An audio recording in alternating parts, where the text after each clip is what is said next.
ভারতের প্রাক্তন প্রধানমন্ত্রী ডক্টর মনমোহন সিং তিনি প্রয়াত হয়েছেন গতকাল। 92 বছর বয়সে তার জীবন অবসান ঘটেছে। ভারতের দীর্ঘতম সময় জন্য প্রধানমন্ত্রী এবং তার আগে অর্থমন্ত্রী হিসেবে কাজ করেছেন তিনি। 2004 থেকে 2014 সাল পর্যন্ত ভারতের প্রধানমন্ত্রী ছিলেন ডক্টর মনমোহন সিং। ভারতের অর্থনৈতিক সংস্কারের স্থপতি হিসেবে তিনি পরিচিত। 1932 সালের 26শে সেপ্টেম্বর অবিভক্ত ভারতের পাঞ্জাবের এক প্রত্যন্ত গ্রামে জন্মগ্রহণ করেন মনমোহন সিং। পাঞ্জাব বিশ্ববিদ্যালয় থেকে পড়াশোনা তারপরে কেমব্রিজ বিশ্ববিদ্যালয় থেকে স্নাতকোত্তর এবং অক্সফোর্ড থেকে ডক্টরেট ডিগ্রি লাভ করেন। 1991 সালে অর্থনৈতিক মন্ত্রী হিসেবে দায়িত্ব গ্রহণ করেন এবং দেশের অর্থনৈতিক সংকট নিমজ্জিত ছিল সেই সময়। তার নেতৃত্বে চালু হয়েছিল উদার অর্থনৈতিক সংস্করণ, যার ফলে ভারতের অর্থনীতি পুনরায় ঘুরে দাঁড়ায়। মনমোহন সিং 2004 সালে ভারতের প্রথম শিখ প্রধানমন্ত্রী হিসেবে নিযুক্ত হন পদে।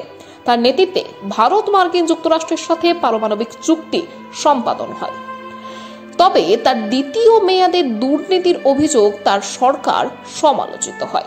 ডক্টর মনমোহন সিং একজন অর্থনীতিবিদ, নীতি নির্ধারক এবং নেতা হিসেবে ভারতের অর্থনৈতিক গতিপথ গঠনে গুরুত্বপূর্ণ ভূমিকা পালন করেছেন। প্রধানমন্ত্রী হিসেবে তিনি দেশের চ্যালেঞ্জিং সময়ে নেতৃত্ব দিয়েছেন, এমন সংস্কার কার্যক্রম বাস্তবায়ন করেছেন যা দীর্ঘস্থায়ীভাবে প্রভাব ফেলেছে ভারতে। অর্থনৈতিক উদারীকরণ, সামাজিক কল্যাণ, অর্থনৈতিক বিভিন্ন দিক সহ আন্তর্জাতিক কূটনীতির ক্ষেত্রে তার অবদান ভারতকে একটি বৈশ্বিক অর্থনৈতিক শক্তি হিসেবে গড়ে তুলতে সাহায্য করেছে।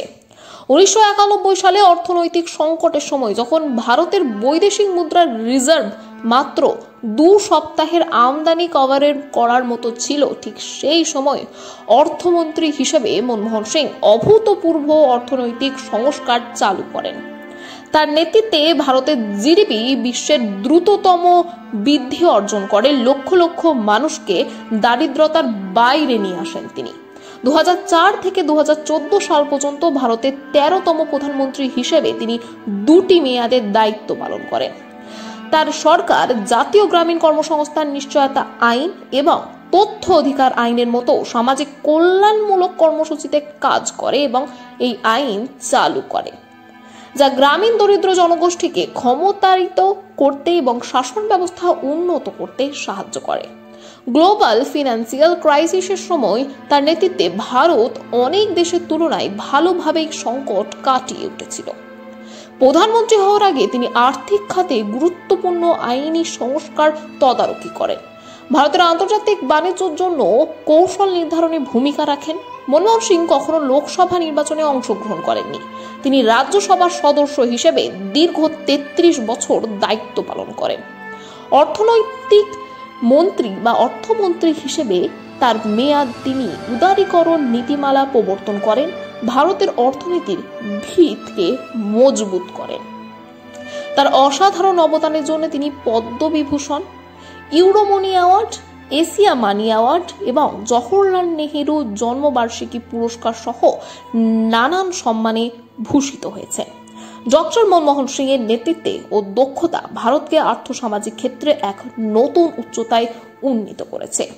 নিজের নরম ও মৃদু ভাষী ব্যক্তিত্বের জন্য পরিচিত মনমোহন সিং ছিলেন একজন স্বল্পভাষী কিন্তু অত্যন্ত সম্মানিত একজন নেতা তিনি।